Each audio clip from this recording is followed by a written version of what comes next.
Baik, ibu-ibu semua, pada pertemuan MTS kali ini kita akan membahas tentang memastikan ibu dan bayi mendapat layanan jaminan kesehatan nasional.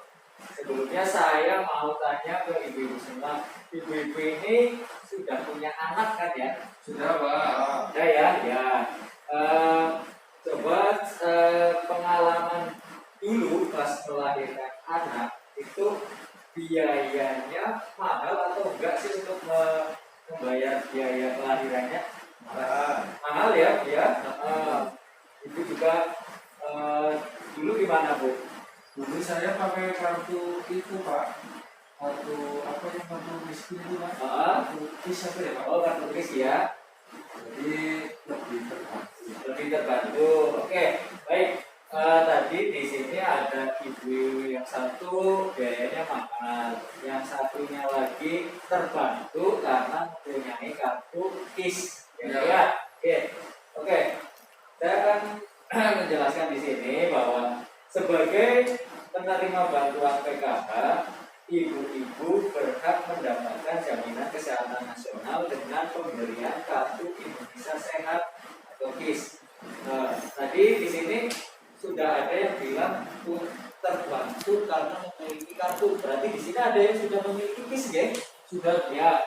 Bu Muas sudah punya KIS, ya? Sudah. Ya. Untuk Bu belum, ya. Makanya tadi mengatakan biaya persalinan itu mahal. Ya. Oke, nanti ada tayangan bagaimana cara khusus untuk yang belum punya KIS, ada cara-cara mengurus atau membuat kartu Indonesia Sehat. Nanti lihat videonya, disimak bagaimana apa sih yang perlu disiapkan, bagaimana mengurusnya. Siap bikin, perhatikan videonya.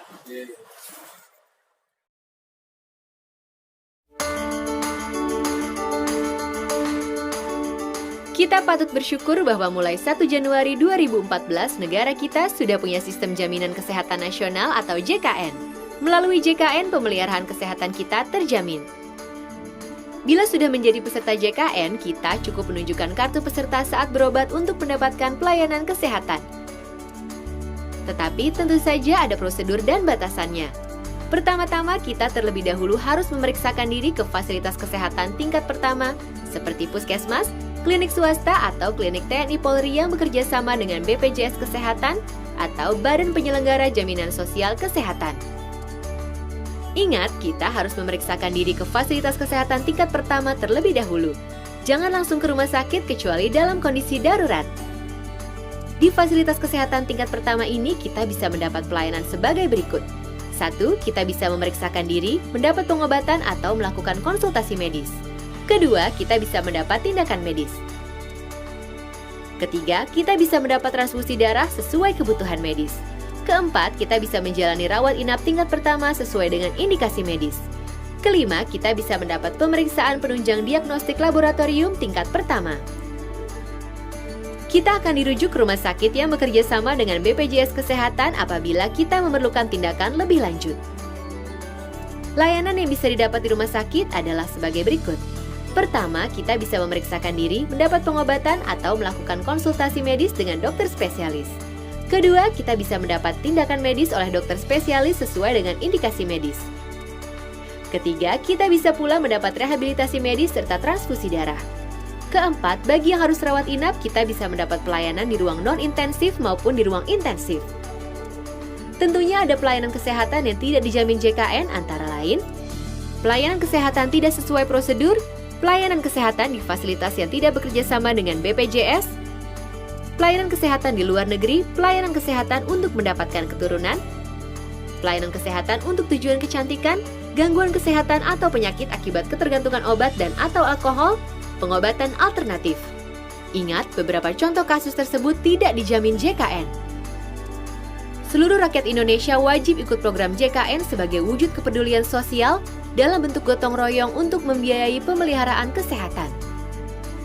Pendaftaran dimulai pada 1 Januari 2014. 5 kelompok berikut ini otomatis menjadi peserta JKN. 1. 1. Anggota TNI dan PNS di lingkungan Kementerian Pertahanan beserta anggota keluarganya. 2. Anggota Polri dan PNS di lingkungan Polri beserta anggota keluarganya. 3. Peserta ASKES yakni semua pegawai negeri sipil di Indonesia beserta anggota keluarganya. Sudah lihat ya tadi ya? Sudah Pak. Mudah nggak prosesnya? Mudahnya sedikit ada ya. Ada yang ingat ya, makanya nanti sambil dicatat. Jadi kita itu sudah bawa pulpen ya. Agar nanti kalau nggak ada saya sediakan di akhir pertemuan boleh lah nanti kita review, kita catat bersama-sama. Iya. Di sini ada flipchart atau poster dari rangkuman tadi, rangkuman dari videonya. Di sini adalah BPJS PBI menerima bantuan iuran adalah program jaminan kesehatan BPJS untuk fakir miskin dan orang tidak mampu. Nah, di sini ada cara pembuatan kartu BPJS PBI. Kartu BPJS PBI itu artinya ibu-ibu nggak perlu ada sekolah bulanan, artinya ibu-ibu menerima PKH berhak mendapatkan kartu Indonesia Sehat yang gratis tanpa ada iuran bulanan. Nah, di sini di flipchart ini ada 3 langkah nih, 3. Apa saja sih persyaratan yang harus dipenuhi untuk membuat kartu Indonesia Sehat yang belum punya? Di sini ada 1 KK dan KTP seluruh anggota keluarga berbentuk fotokopi. Kemudian syarat keterangan tidak mampu dari RT dan kelurahan. Minta surat keterangan tidak mampu ke desa, gitu ya. Ya. Kemudian minta surat pengantar pembuatan kartu BPJS PBI ke puskesmas. Ibu-ibu dulu pas melahirkan pasti pernah ke puskesmas lah ya. Ya. Bu Rasman pernah ke puskesmas ya? Pernah. Ya, pernah. Harus tahu puskesmasnya. Kemudian setelah yang selanjutnya persyaratan tempat tidak butuh rekening bank, itu nggak perlu, nggak usah. Berarti ada 3 KTP dan KK, kemudian keterangan tidak mampu, kemudian surat pengantar pembuatan kartu BPJS ke puskesmas. Setelah itu bawa dokumen tersebut ke kantor BPJS Kesehatan, bukan ketenagakerjaan. Pergi ke kantor BPJS Kesehatan. Ada yang tahu kantornya di mana, Bu? Di dekat Jalan Pramuka Pak. Jalan Pramuka di mana, ya. Ya, Bu. Paham ya? Ya. Kantornya dibawanya ke situ.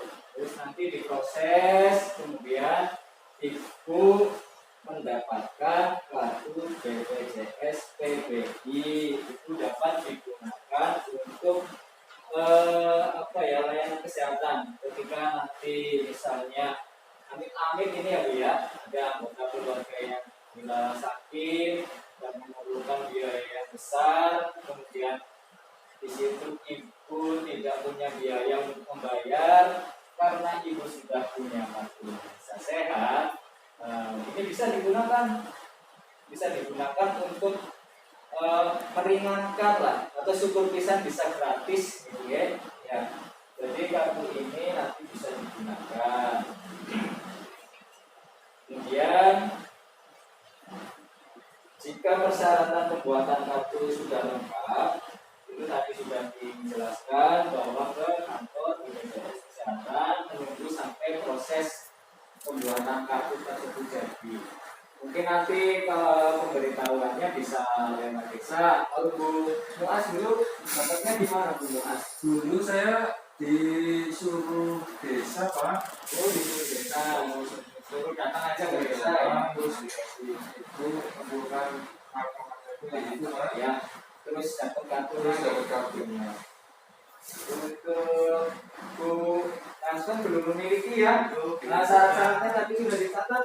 Sudah dicatat, dipersiapkan, terus dibawa ke kantor BPJS Kesehatan. Ya. Sementara itu mungkin ada yang mau bertanya di ini pertemuan MTS kali ini. Bu Mas, ada yang mau ditanyakan? Cukup Pak. Cukup, Bu Rasman? Cukup, syarat-syaratnya udah paham ya? Paham. Udah cukup ya.